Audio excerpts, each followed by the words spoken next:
Buongiorno bianconeri, j'espère que vous allez bien et que vous êtes autant boosté que moi pour revoir la Juventus sur la pelouse ce soir à 20h, 20h45 il me semble. Juventus Verona, premier match après la trêve nationale et après ce mercato de fou qui a vu l'arrivée de Zakaria Vlahovic. Gatti qui n'est pas encore arrivé, mais voilà, une nouvelle Juventus qui se déclare elle-même comme une nouvelle Juventus. Je vous avais montré la vidéo We Are Back qui était sortie sur les réseaux sociaux bianconeri. Eh bien, la Juventus se proclame comme une nouvelle Juventus et on a hâte de voir ça. Mais à part les considérations tactiques que je vous faisais dans mon précédent live Twitch qui était rediffusé ici sur YouTube, il y a aussi quelques petites choses que j'ai envie de partager avec vous, des choses qui sont visibles mais cachées à l'œil de quelqu'un qui ne va pas approfondir dans les arguments. Et on est ici pour en parler. Mais tout d'abord, faisons les choses dans l'ordre. Donc, si vous venez d'atterrir sur ma chaîne YouTube, Twitch ou sur mes réseaux sociaux, n'hésitez pas à vous abonner ici sur YouTube. Comme ça, vous serez mis au courant en cliquant sur la petite cloche. Vous savez, abonnement et petite cloche, c'est deux choses distinctes. Et la cloche vous mettra au courant de toutes les prochaines vidéos que je vais poster ici. Il y a aussi les live Twitch qui seront faits à intervalles réguliers. Donc, inscrivez-vous aussi sur Twitch, c'est votre compte Amazon, et vous serez notifié si vous vous inscrivez sur Twitch. En fait, vous êtes notifié là où vous vous inscrivez. Si vous ne vous inscrivez pas, vous ne serez pas mis au courant. Ça me semble logique. Et je vais partir par vous poser une question. À votre avis, qu'est-ce qui a changé dans la composition globale de la Juventus, donc l'effectif de la Juventus? Quel a été le changement qui a été engendré par le départ de Rodrigo Betancourt? Je répète, prenez les joueurs du milieu de terrain uniquement, les 5 qui nous restent, et enlevez Betancourt, enfin, exception faite pour Betancourt, son départ, qu'est-ce qui a changé? Maintenant, mettez la vidéo en pause et allez écrire dans les commentaires c'est quoi, à votre avis, que le départ de Rodrigo Betancourt change pour la Juventus. Et je vous reprends dans quelques secondes pour qu'on en parle ensemble. Ça y est, est-ce que c'est fait? Je peux commencer le laïus? Ben, ce qui a changé, en fait, c'est Sky Sport qui nous le fait remarquer et relayé par la chaîne Luca Toselli que je suis et que je cite toujours à chaque fois que je vous porte ces réflexions. C'est Sky Sport qui nous dit depuis l'adieu à la révolution. Donc, Max Allegri, c'est sa deuxième expérience à la Juventus. Et ce qu'on voit, c'est que le départ de Betancourt change complètement le milieu de terrain qu'il avait connu dans sa première expérience. Je m'explique. Ici, vous avez pour la dernière saison de Allegri à la Juventus son milieu de terrain qui était Betancourt, Emre Can, Pjanic, Matuidi, Khedira. Là, vous avez le nouveau milieu de terrain. Il faut enlever Betancourt, je ne vais pas le nommer. C'est Locatelli, Zakaria, Arthur, McKennie, Rabiot, Ramsey. Voilà, Ramsey non plus, pas non plus. Qu'est-ce que ça veut dire? Qu'en gros, la Juventus a changé complètement le milieu de terrain d'un Allegri à l'autre. Allegri n'entraîne plus, ne va plus entraîner les mêmes joueurs au milieu de terrain qu'il avait dans sa dernière expérience. Ils sont tous nouveaux pour lui. Autant dans l'attaque, dans la défense et chez les gardiens de but, il y a encore disons, des vétérans, des gens qu'il avait déjà entraînés dans sa première session. Autant le milieu de terrain, il est tout à fait inédit pour lui. Si on va sur les statistiques, là il faut bien compter que la saison n'est pas finie, on est d'accord. Mais en termes de présence, on voit que le plus utilisé, c'était Rodrigo Betancourt. Ensuite, Pjanic Matuidi. Donc, limite, c'était le milieu titulaire. 29 pour Emre Can, donc peu moins, effectivement. Et Khedira, qui déjà était dans une phase de déclin et n'a fait que 10 présences sur le terrain. En termes de but, donc Betancourt en avait fait 2. Le plus prolifique avait été Emre Can avec 4. Ensuite Pjanic, ensuite Matuidi, pardon, et ensuite Pjanic et Khedira. En termes de minutage, on voit que le moteur était vraiment Matuidi. C'est celui qui avait le plus de minutes. Suivi de Pjanic et de Betancourt, qui était donc troisième en termes de minutage. Retenez ça, troisième en termes de minutage. Si on se positionne sur cette année, on voit que le milieu de terrain le plus utilisé, c'est Locatelli. Ensuite, nous avons McKennie. Et en troisième place, Betancourt. Encore une fois, disons, le troisième choix, c'est lui qui va compléter le trio du milieu de terrain, parce que dans sa dernière expérience, Allegri avait un milieu de terrain à 3. Cette saison, il a essayé avec le 2, mais notamment, on pense qu'il va reprendre avec un milieu de terrain à 3, notamment ce soir. Mais on voit toujours que c'était sa troisième choix, donc c'est pas dégueulasse non plus être le troisième milieu de terrain, parce que ça veut dire presque titulaire, ou titulaire c'est un milieu à 3. Et ensuite, les autres, avec bien entendu Ramsey qui a joué 90 minutes. 98, c'est ridicule. Bref, ce qu'on voit, ce que je vous disais, c'est que si on compte que la saison n'est pas finie, dans tous les cas, aujourd'hui, les seuls qui ont réalisé quelque chose en termes de buts, c'est Locatelli à 3 et McKennie à 3. Tous les restes, c'est le néant. Ni Betancourt, ni Arthur, ni Rabiot ont marqué cette saison. C'est des données uniquement Serie A, hein, ça ne prend pas en compte la Ligue des Champions. Et d'ailleurs, est-ce que vous vous souvenez du dernier but de Rabiot à la Juventus? C'était quand on a gagné, mais en se faisant éliminer par le Porto, c'est le sien. Le but qui nous redonne un peu du courage pour aller rattraper le match. Mais voilà, ce que je veux dire, qu'il n'y a pas une contribution à la phase réalisative exceptionnelle de la part de ce milieu de terrain. C'est ça le message qu'il faut retenir de cette comparaison, et que le fait que Rodrigo Betancourt a quand même eu un rôle impactant dans les deux milieux de terrain, que ce soit la dernière Juve d'Allegri ou la première. Non, oui, dans la dernière où ça semble de maintenant. On peut d'ailleurs faire des parallélismes entre ce milieu de terrain d'il y a quelques années et celui d'aujourd'hui. Et on voit que Locatelli, c'est plus ou moins un Pjanic en termes d'utilisation, mais aussi à la fois d'être rôle sur le terrain. À ce moment, il a été plutôt notre constructeur de jeu devant la défense. Mais Ken est en phase de réalisation avec 3 buts. Il pourrait être un Emre Can qui avait très bien fait ce rôle là de buteur, ouais, du milieu de terrain avec 4 buts.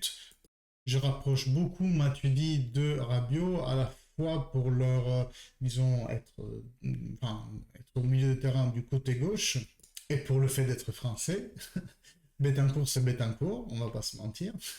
Et bien entendu, Sami Khedira, c'est Aaron Ramsey. Khedira a légué son lit au gym médical à Ramsey. Je ne sais pas si vous saviez, c'est un bruit de couloir. Non, je déconne, c'est pas ça. Mais aujourd'hui, je préfère quand même un Khedira. Je pense qu'il a eu un chouïa un peu plus de dignité que Ramsey. Et donc, la considération qu'on fait de ce milieu de terrain par rapport au match de ce soir contre le Verona, c'est que Locatelli, qui est le plus utilisé, il ne sera pas là parce que disqualifié. Donc, il a pris trop de cartons jaunes et il y a une journée de disqualification qui tombe. McKennie, il ne sera pas là dans le sens où il est arrivé hier à la Continas. Donc, aujourd'hui, il n'y a que la rifinitura qu'il va faire, le dernier entraînement. Et puis, il partira avec les autres, ou il est déjà parti, ils sont déjà partis peut-être, pour aller rejoindre. Enfin non, ils partent pas, je suis bête, et on est chez nous.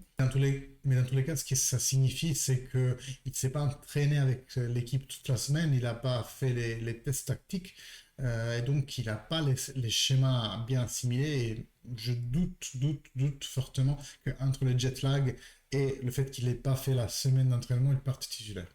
À mon plus grand étonnement, le milieu de terrain titulaire pour ce soir pourrait être Arthur devant la défense, et c'est ça qui m'étonne le plus. Zakaria en tant que mezzala droite, et Adrien Rabiot en tant que mezzala gauche. C'est vers ça qu'on s'oriente pour ce match. Et donc voici celui qui devait être le line-up de la Juventus pour ce match-là. Vous voyez le milieu de terrain, j'ai mis Arthur devant la défense, pas Zakaria. Dans les discussions qu'on a eues sur les réseaux sociaux, je vous disais, à mon avis, Zakaria devant la défense, parce que c'est ça le rôle sur lequel Allegri va viser, un peu comme Van Bommel quand il était au Milan. il va vouloir milieu de défense défensif vraiment haut, qui gagne des contrastes, qui fait bien répartir l'équipe, et donc Zakaria est le profil optimal. Mais apparemment, les journalistes nous disent qu'on s'oriente plutôt vers Arthur devant la défense. Pourquoi? Parce que Zakaria est nouveau et on n'a pas eu le temps de lui faire assimiler toutes les notions de Allegri par rapport au jeu qu'il veut mettre en place. Donc le playmaker risque d'être encore une fois Arthur pour cette fois. Pas qu'il soit dégueulasse, hein, je ne dis pas ça du tout. Sauf qu'il n'a pas notamment le physique pour faire la phase d'interdiction que Allegri lui demande. Donc peut-être que Zakaria sera, oui, une mezzala, mais avec certaines tâches défensives quand même. D'ailleurs, j'ai une considération pour vous et j'aimerais connaître votre avis dans les commentaires en bas. Car hier, je vous ai fait la traduction live de la conférence de presse d'Allegri. J'ai remarqué qu'il a salué Betancourt et Kulusevski pour ce qu'ils ont donné à la Juventus, mais il l'a pas fait pour Ramsey. Il l'a pas fait exprès. Et puis, quand quelques questions après, on lui dit, en parlant de Ramsey, est-ce que lui, il est antipathique? Est-ce qu'on l'aime pas? Et Allegri dribble en disant, ben non, c'est parce que c'est pas qu'on l'aime pas, mais voilà. Donc, là, à mon avis, on voit un petit aperçu de vraiment d'Allegri, de ce qui s'est passé avec Rams. Et donc, c'est sûr qu'il y a eu une cassure pour qu'il y ait cette différence de traitement déjà avec Kulusevski et Betancourt, et le fait qu'il ne le cite même pas en conférence de presse, ni pour le remercier, ni pour autre chose. Donc, j'aimerais bien avoir votre avis sur les commentaires, comme ça on en discute un peu. Et donc, ça, c'est censé, comme je vous disais, être la compo pour demain soir. On voit sur les côtés Daniel Deschy, on lui a posé la question en conférence de presse. Il a répondu que oui, c'est probable de les voir comme ça. Et Chiellini de Ligt centraux. Le milieu de terrain, on en a déjà discuté. Rabiot, parce que c'est la seule mezzala qui peut jouer à gauche qu'on a dans la compo. Et puis, comme dit, Locatelli indisponible. McKennie, encore un jet lag. Il a peut-être même pas trouvé sa maison en rentrant. Et le trident Morata, Vlahovic, Dybala. C'est vrai qu'on se posait beaucoup de questions par rapport à la compo en attaque de la Juventus, parce on sait très bien qu'Allegri, ce qu'il demande, c'est toujours de l'équilibre. Et hier, en conférence de presse, il l'a redit, équilibre, équilibre, équilibre. À la question express, est-ce que les trois peuvent jouer ensemble? Ils nous répondent oui, mais ils doivent courir, beaucoup courir. Et c'est la même chose que Lippi disait à Vialli, Ravanelli, Del Piero, quand il les mettait à 3, il a dit oui, vous êtes les meilleurs attaquants que j'ai, vous pouvez jouer ensemble, sauf qu'il faut courir. Pourquoi? Pour replier en phase de défensive. Et donc, on sait que Vlahovic le fait, ce travail, on l'a vu le faire à la Fiorentina, c'est le premier défenseur. On sait que Morata le fait.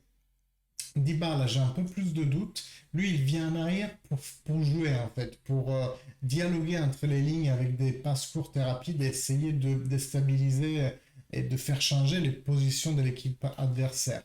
Mais pas forcément dans la phase défensive. En tout cas, si déjà 2 sur 3 rentrent en défense, c'est déjà ça. On va voir comme Dybala aussi va interpréter ce rôle de pointe externe, parce que c'est pas vraiment son dada d'être externe dans un 4-3-3. Lui, c'est plutôt un tuttocampista ou une deuxième pointe, mais dans tous les cas, il vient toujours dialoguer très bas avec soit les milieux de terrain, soit même des fois des défenseurs. Vous avez vu l'hitmap le dernier match de Dybala, pratiquement il a joué avec des chilles derrière. Attendez, je me change. Tac. Ah ben non, ça a disparu, parfait. Donc on l'a vu jouer plutôt ici, non? Ici, dans cette zone-là. Donc voilà, ça fait un peu bizarre qu'il n'arrive vraiment pas à interpréter un rôle de full attaquant, même une deuxième pointe, il n'y arrive pas, c'est dans sa nature. Et en gros, en passant à la phase défensive, ce qui pourrait se passer, c'est qu'on revient sur un 4-4-2. Vous savez qu'Allegri aime bien cette compo pour défendre, parce que ça lui fait deux lignes assez serrées de défense et milieu de terrain. Et dans ce cas-là, alors moi dans ma compo 4-3-3, j'avais mis Morata à droite et Dybala à gauche. C'est fait exprès parce que Dybala a tendance de partir de la gauche et aller vers son pied fort pour frapper avec le gauche. Et Morata pourrait éventuellement le faire aussi parce qu'il est droitier. Donc on a les externes d'attaque à pied inverti parce que leur but c'est pas tellement aller en profondeur et de centrer avec leurs pieds forts, donc voilà, gauche et droite, mais plutôt aller vers l'intérieur et voilà, aller à la conclusion en gros. Donc j'ai mis exprès Morata à gauche et Dybala à droite. Ce qui veut dire que quand on replie en termes défensifs, ça va être un 4-4-2 et c'est Morata qui va devoir faire l'externe du milieu de terrain pour aller couvrir un 4-4-2 et Dybala qui pourrait avoir ce rôle de trequartista qui va gêner le régisseur de constructeur de manœuvre, si vous préférez, de l'équipe adverse. Alors, c'est quelque chose qu'il a fait parfois. D'habitude, c'était Kulusevski ou Bernardeschi qui était employé dans ce rôle-là. Parce que voilà, plus de courses, plus de physique pour aller au contraste. Dybala, je le vois un peu mal, mais on va voir déjà si j'ai raison, que ce sera le rôle de Dybala d'aller vraiment faire du pressing sur le porteur de ballon en construction de manœuvre de l'équipe adverse, ou peut-être que ce sera Vlahovic.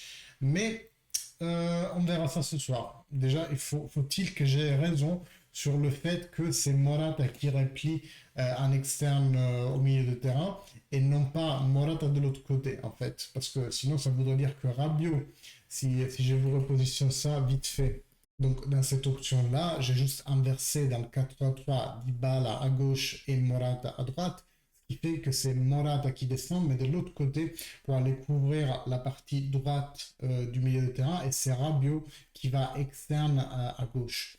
J'y crois un peu moins, hein. Moi j'y crois plutôt dans la version voilà, où c'est Zakaria qui va avoir toute la compétence de la chaîne de droite en phase défensive et Morata celle de gauche. Mais comme dit, je peux aussi me tromper et peut-être que tout ça c'est juste ma fantaisie qui va dire qu'on va défendre un 4-4-2, mais j'y crois assez pour comment je connais Allegri, hein, pour le fait que quand même la solidité défensive est très importante pour lui. Je doute qu'il veuille défendre en 4-3-3 ou même aller un 3-5-2 par exemple. Donc voilà, ça c'était mes motivations, mes explications. J'attends les vôtres dans les commentaires parce que c'est toujours hyper enrichissant de discuter de ce genre de choses. N'hésitez pas, si vous êtes nouveau arrivant, à vous abonner à la chaîne. Vous cliquez sur le bouton puis sur la petite cloche, des actions différentes. Comme ça, vous êtes tenu au courant de toutes mes prochaines vidéos. Ici, on parle de tout. On parle de mercato, on parle de tactique, on parle des polémiques qu'il y a autour du monde du Juventus. D'ailleurs, celle de Mourinho, j'aurais bien aimé la citer, mais je pense qu'on le fera dans le post-match parce que j'ai pas tellement le temps maintenant. Mais voilà, je vous attends justement pour le post-match. Je vous fais un petit teasing et je vous dis à ce soir et fine alla fine.